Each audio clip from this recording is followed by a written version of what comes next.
മക്കളെ, welcome to eigen learning. അപ്പൊ നമ്മുടെ USS എക്സാമിങ് എത്താറായി. 28-ാം തീയതിയാണ് നമ്മുടെ എക്സാം വരുന്നത് അല്ലെ.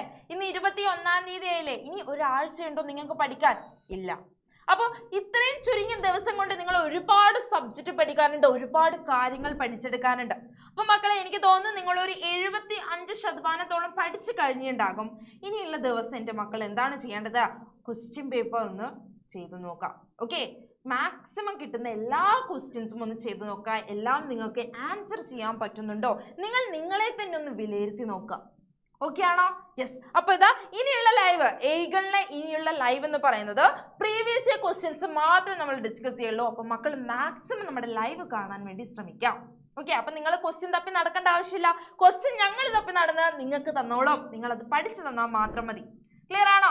യെസ്. അപ്പോൾ എൻ്റെ മക്കൾ എല്ലാവരും കൃത്യം 7 മണിക്ക് നമ്മുടെ ലൈവിൽ ജോയിൻ ചെയ്യണം. ഇന്നും മിസ് ബേസിക് സയൻസിലെ കുറച്ച് ക്വസ്റ്റ്യൻസ്, കുറച്ചല്ല ഒരു 30ഓളം പ്രീവിയസ് ഇയർ ക്വസ്റ്റ്യൻസ് ആയിട്ട് വരുന്നുണ്ട്. നമുക്കതെല്ലാം ഒന്ന് ഡിസ്കസ് ചെയ്തെടുക്കണം. അപ്പോൾ മക്കളെല്ലാവരും വരണം നമ്മുടെ ലൈവിൽ കേട്ടോ. അപ്പോൾ ഇന്ന് നമ്മൾ ഇവിടെ ഈ വീഡിയോയിലും ഒരു 10 ക്വസ്റ്റ്യൻസോളം ഡിസ്കസ് ചെയ്യുന്നുണ്ട്. ഇതിന്റെ ബാക്കിയാണ് നമ്മൾ ലൈവിൽ ഡിസ്കസ് ചെയ്യുന്നത്. ക്ലിയർ? യെസ്. അപ്പൊ ഇത് ഒന്നാമത്തെ ക്വസ്റ്റ്യനിലേക്ക് കടക്കാം മക്കളെ. ഒന്നാമത്തെ ക്വസ്റ്റ്യൻ എന്ന് പറയുന്നത് മണ്ണിരയിൽ വാതക വിനിമയത്തിന് സഹായകമായ അവയവം എന്താണ് പറഞ്ഞിരിക്കുന്നത്? an organ that used gas exchange in earthworms. ഏതാണ്? ഓപ്ഷൻസ് വായിക്കുകയാണെങ്കിൽ ബുക്ക് ലെൻസ് ഉണ്ട്, ശ്വാസകോശം, ഈർപ്പമുള്ള ത്വക്ക്, വായ. ഓക്കെ, എന്താണ്? Book lens, lungs, moist skin and D option mouth. ഏതാണ് മണ്ണിരയിൽ വാതക വിനിമയത്തിന് സഹായിക്കുന്ന ആ ഒരു അവയവം ഏതാണ്? യെസ്, എന്താണ്? മോയ്സ്റ്റ് സ്കിൻ ആണ് കേട്ടോ, ഈർപ്പമുള്ള ത്വക്കാണ്. ഇനി അടുത്ത ക്വസ്റ്റ്യൻ ആണ്, താഴെ കൊടുത്തവയിൽ ഏറ്റവും നല്ല ചാലകം ഏതാണ്? ഓപ്ഷൻസ് ഒന്ന് വായിച്ചുതരാം. ഓപ്ഷൻ എ വെള്ളി, ബി ചെമ്പ്, സി ഇരുമ്പ്, ഡി അലൂമിനിയം. എന്തൊക്കെയാണ്? Option A silver, copper, iron and aluminium. ഏറ്റവും നല്ല ചാലകം ഏതാണ് മക്കളെ? ഏതാണ്? വെള്ളിയാണ് കേട്ടോ, സിൽവർ ആണ്. ഏറ്റവും നല്ല താപചാലകം ഏതാണെന്ന് ചോദിച്ചാലും നിങ്ങൾ സിൽവർ കൊടുക്കണം. ഏറ്റവും നല്ല വൈദ്യുത ചാലകം, ഇലക്ട്രിക്കൽ കണ്ടക്ടർ ഏതാണെന്ന് ചോദിച്ചാലും സിൽവർ തന്നെ പറയണം. ക്ലിയർ ആണോ? ഓക്കെ ആണോ? യെസ്. അടുത്ത ക്വസ്റ്റ്യൻ ആണ്, തീജ്വാല ഏത് അവസ്ഥയ്ക്ക് ഉദാഹരണമാണ്? എന്താണ്?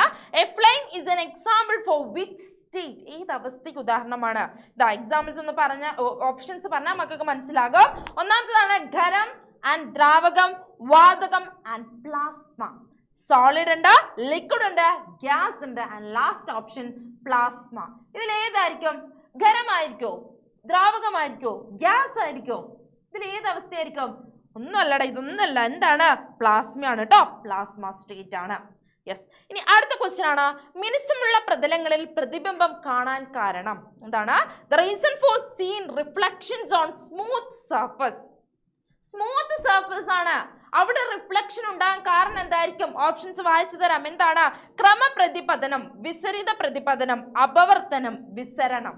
ഇംഗ്ലീഷ് മീഡിയക്കാർ ഒന്ന് കേൾക്കുക. Regular reflection, irregular reflection, diffraction and scattering. ഇതിൽ ഏതായിരിക്കും? മിനുസമുള്ള പ്രതലമാണ്. മിനുസമുള്ള പ്രതലമാണെങ്കിൽ ഏതായിരിക്കും? ക്രമപ്രതിപതനമായിരിക്കും കേട്ടോ. എന്താണ്? റെഗുലർ റിഫ്ലക്ഷൻ ആയിരിക്കും. ഇനി പരുപരുത്ത പ്രതലമാണെങ്കിലോ? പരുപരുത്ത പ്രതലമാണെങ്കിൽ എന്തായിരിക്കും? ഇറഗുലർ റിഫ്ലക്ഷൻ ആയിരിക്കും. ക്ലിയർ? Okay, yes. ഇനി അടുത്ത ക്വസ്റ്റ്യൻ, വെള്ളത്തിനടിയിലെ മത്സ്യത്തിന്റെ സ്ഥാനം അല്പം മാറിയാണ് നാം കാണുന്നത്. ഇതിന് കാരണം? Okay, why seen the position of the fish under the water slightly changed? The reason for this. എന്താണ് ഇതിന് കാരണം? നമ്മൾ കാണുന്ന ആ ഒരു പൊസിഷനിലായിരിക്കില്ല വെള്ളത്തിനടിയിൽ മത്സ്യങ്ങൾ ഉണ്ടാകുന്നത്. ആ ഒരു പൊസിഷൻ ചേഞ്ചിന് അല്ലെങ്കിൽ ആ ഒരു സ്ഥാന വ്യത്യാസത്തിന് കാരണം എന്താണ്? ഓപ്ഷൻസ് വായിച്ചാൽ മക്കളെ, പ്രകീർണനം, പ്രതിപതനം, അപവർത്തനം, വിസരണം. നോക്കാം. Dispersion, reflection, refraction and scattering. ഏതാണ് നമ്മൾ പഠിച്ചതാണ്? ഏതാണ്? അപവർത്തനമാണ് കേട്ടോ, റിഫ്രാക്ഷൻ ആണ്. യെസ്. അടുത്ത ക്വസ്റ്റ്യൻ നോക്കാം. മഴവില്ലിന്റെ ഏറ്റവും പുറമേയുള്ള നിറം എന്ത്? What is the outer most colour of the rainbow? Rainbow കണ്ടിട്ടുണ്ടോ? മഴവില്ല് കണ്ടിട്ടുണ്ടോ? അതിന് ഏറ്റവും പുറമേയുള്ള കളർ ഏതായിരുന്നു എന്ന് ഓർത്ത് നോക്കിക്കേ. ഏറ്റവും പുറമേയുള്ള കളർ ഏതായിരുന്നു? റെഡ് ആണ് കേട്ടോ. നോക്കിക്കേ, മിസ് ഇത് അവിടെ ഒരു റെയിൻബോ കൊടുത്തിട്ടുണ്ട്. എന്താണ്? ചുവപ്പാണ് ഏറ്റവും പുറമേയുള്ള കളർ എന്ന് പറയുന്നത്. ഓക്കെ, അടുത്ത ക്വസ്റ്റ്യൻ നോക്കാം. കേരളത്തിലെ വലിയ ജലവൈദ്യുത പദ്ധതി, largest hydro electric project in Kerala. എന്താണ് ഏതൊക്കെയാണെന്ന് നോക്കാം. മുല്ലപ്പെരിയാർ, ചെറുതോണി, ഇടുക്കി, കുളമാവ്. ഏതാണ് ഏറ്റവും largest hydro electric project in Kerala? കേരളത്തിലാണ് ഏറ്റവും വലിയ ജലവൈദ്യുത പദ്ധതി ഏതാണ്? ഇടുക്കിയാണ്. മുല്ലപ്പെരിയാർ എന്നൊന്നും പറയരുത് കേട്ടോ, ഇടുക്കിയാണ്. Okay, yes. അടുത്ത ക്വസ്റ്റ്യൻ നോക്കാം മക്കളെ. അടുത്ത ക്വസ്റ്റ്യൻ നോക്കാം. ഉയരത്തിൽ അണക്കെട്ടി നിർത്തിയ ജലത്തിനുള്ള ഊർജം. Energy for high dammed water. Options നോക്കാം. സ്ഥിതികോർജം, ഗതികോർജം, യാന്ത്രികോർജം ആൻഡ് വൈദ്യുതോർജം. എന്താണ്? Potential energy, kinetic energy, mechanical energy and electrical energy. എന്താണ്? ഉയരത്തിൽ കെട്ടി നിർത്തിയിരിക്കുന്ന വെള്ളമാണ് മക്കളെ. ഒരു വസ്തുവിന് സ്ഥാനം കൊണ്ട് കിട്ടുന്ന എനർജി ഏതാണ്? ഊർജം ഏതാണ്? പൊട്ടൻഷ്യൽ എനർജിയാണ് കേട്ടോ. യെസ്, സ്ഥിതികോർജമാണ്. ഇനി ഒരു വസ്തുവിന് ചലനം കൊണ്ട് കിട്ടുന്ന ഊർജം ഏതാണ്? കൈനറ്റിക് എനർജി ആയിരിക്കും. ഓക്കെ, രണ്ടും തമ്മിലുള്ള വ്യത്യാസം മനസ്സിലാക്കാം. അടുത്ത ക്വസ്റ്റ്യൻ ആണ്, ലോക ജലദിനം എന്നാണ്?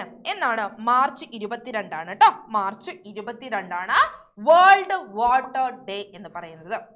ഇനി അടുത്ത ക്വസ്റ്റ്യൻ, ദ്രാവക മർദ്ദത്തെ സ്വാധീനിക്കുന്ന ഘടകങ്ങൾ. ലാസ്റ്റ് ക്വസ്റ്റ്യൻ ആണ്. എന്താണ്? ലിക്വിഡ് പ്രഷറിനെ എഫക്ട് ചെയ്യുന്ന ഫാക്ടേഴ്സ് എന്തൊക്കെയാണ്?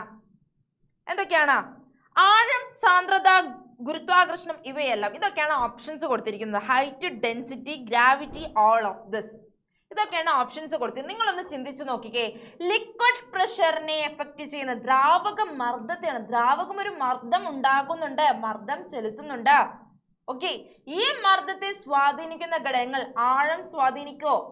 ആഴം അതായത് ഹൈറ്റ് കുറഞ്ഞ പൈപ്പ് തുറന്നിടുമ്പോഴാണോ ഹൈറ്റ് കൂടിയ പൈപ്പ് തുറന്നിടുമ്പോഴാണോ നല്ല ഫോഴ്സിൽ വെള്ളം വരുന്നത്? നല്ല മർദ്ദത്തോടു കൂടി വെള്ളം വരുന്നത് ഹൈറ്റ് കൂടി പൈപ്പ് തുറന്നിടുമ്പോഴാണ് അല്ലെ. യെസ്, അപ്പൊ നമ്മുടെ ഹൈറ്റ് ഇതിനെ സ്വാധീനിക്കും. രണ്ടാമത്തേതാണ് സാന്ദ്രത, ഡെൻസിറ്റി എന്ന് പറയുന്നത്. ഡെൻസിറ്റി മക്കളെ, ഓരോ ലിക്വിഡ്സിനും ഡിഫറെന്റ് ഡെൻസിറ്റി ആയിരിക്കും. വെള്ളത്തിന്റെ ഡെൻസിറ്റി ആയിരിക്കില്ല മണ്ണെണ്ണയ്ക്ക് ഉണ്ടാവും, മണ്ണെണ്ണയുടെ ആയിരിക്കില്ല ഡീസലിന് ഉണ്ടാവും. വെള്ളത്തിന്റെ എന്ന് വെച്ചാൽ 1000 kg/m³ ആണ് വെള്ളത്തിന്റെ, വാട്ടറിന്റെ ഡെൻസിറ്റി. മണ്ണെണ്ണയുടെ 810 kg/m³ ആണ്. അപ്പൊ ഡെൻസിറ്റി ഡിഫറെന്റ് ആകുമ്പോൾ എന്ത് മാറും? യെസ്, ലിക്വിഡ് പ്രഷർ മാറും. ഡെൻസിറ്റി ഇൻക്രീസ് ചെയ്യുമ്പോൾ ദ്രാവക മർദ്ദം അല്ലെങ്കിൽ ലിക്വിഡ് പ്രഷർ ഇൻക്രീസ് ചെയ്യുന്നു. ആൻഡ് ലാസ്റ്റ് ഓപ്ഷൻ എന്താണ്? ഗുരുത്വാകർഷണം, ഗ്രാവിറ്റി. എന്തായാലും ലിക്വിഡ് പ്രഷറിനെ എഫക്ട് ചെയ്യുന്നുണ്ട്. അതുകൊണ്ട് നമ്മുടെ ആൻസർ എന്ന് പറയുന്നത് എന്താണ്? ഇവയെല്ലാം ഓൾ ഓഫ് ദിസ് ആണ്. ഓക്കെ ആണോ എൻ്റെ മക്കൾക്ക്? യെസ്, ഇത്രയല്ലടാ. അപ്പോൾ ഇത്രയും നമ്മുടെ ഈ ഒരു വീഡിയോയിലുള്ളൂ. വളരെ കുറച്ച് ക്വസ്റ്റ്യൻസേ മിസ് എടുത്തിട്ടുള്ളൂ. ഇനി കൂടുതൽ ക്വസ്റ്റ്യൻസ് നമ്മൾ എവിടെ ചെയ്യുന്നുണ്ട്? നമ്മുടെ ലൈവിൽ ചെയ്യുന്നുണ്ട്. അപ്പോൾ മക്കളെല്ലാവരും കൃത്യം 7 മണിക്ക് നമ്മുടെ ലൈവിൽ ജോയിൻ ചെയ്യണം. ഫ്രണ്ട്സിനോടൊക്കെ പറയണം 7 മണിക്ക് നമ്മുടെ ബേസിക് സയൻസിന്റെ ലൈവ് ഉണ്ട്. എവിടെയുണ്ട്? ഏഗൺ ലേണിംഗിലുണ്ട് എന്ന് പറയണം. ഓക്കെ ആണോ? യെസ്. അപ്പോൾ കൂടുതൽ ക്വസ്റ്റ്യൻസ് ചെയ്യാം. ഇനി നമുക്ക് കുറച്ച് സമയങ്ങളേ ഉള്ളൂ. ഈ സമയം കൊണ്ട് നിങ്ങളെ കൊണ്ടാവുന്നതിൽ, അതെ കുഞ്ഞു മക്കളാണെന്ന് മിസ്സിന് അറിയാം, ഈ കുഞ്ഞു മക്കൾക്ക് പറ്റുന്നതിൽ അധികം ക്വസ്റ്റ്യൻസ് ചെയ്യുക. നിങ്ങൾക്ക് USS ഉറപ്പാണ്, ഒന്നുകൊണ്ട് പേടിക്കണ്ട. ഏഗൺ ഉണ്ട് നിങ്ങളുടെ കൂടെ. ഓക്കെ, അപ്പൊ നമുക്കിനി ലൈവിൽ കാണാം. ബൈ.